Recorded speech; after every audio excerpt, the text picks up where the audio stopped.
Welcome to our channel. Today we how to transfer keyboard navigation improvements into your UI components, detailed guide step by step clearly. Begin by assessing the current keyboard navigation experience of your UI components. Identify the areas where users may struggle with keyboard navigation. Create a detailed list of the UI components that require improvement. Research accessibility guidelines related to keyboard navigation, focusing on WCAG and ARIA standards.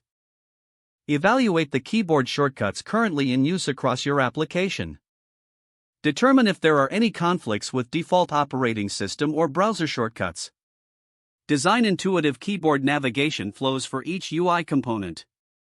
Consider the use of the Tab key for navigating through interactive elements. Ensure that all actionable items can be focused and activated using the keyboard. Implement focus styles to clearly indicate which element is currently selected. Add ARIA roles and attributes where necessary to enhance the semantic meaning of UI components for assistive technologies. Test navigation using only the keyboard to identify any issues or inconsistencies. Solicit feedback from users, particularly those who rely on keyboard navigation. Document the changes made to keyboard navigation for future reference. Review and refine your implementation based on user feedback and testing results. Integrate any additional enhancements that may improve the overall user experience.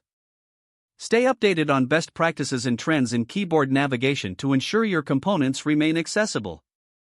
If the page does not load, refresh the browser or try again in a private or incognito window.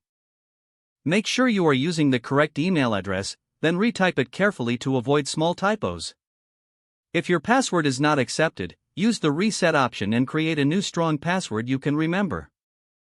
Check your spam folder for verification or security emails, then complete any requested confirmation steps. Enable two-factor authentication if available to improve account security and reduce unauthorized access risk. After signing in, review your profile details so your contact information and settings are accurate and current. If you see an error message, note it down and try again after restarting your device and internet connection. Log out when you finish, especially on shared devices, to keep your account and payment information secure. If the page does not load, refresh the browser or try again in a private or incognito window. Make sure you are using the correct email address, then retype it carefully to avoid small typos.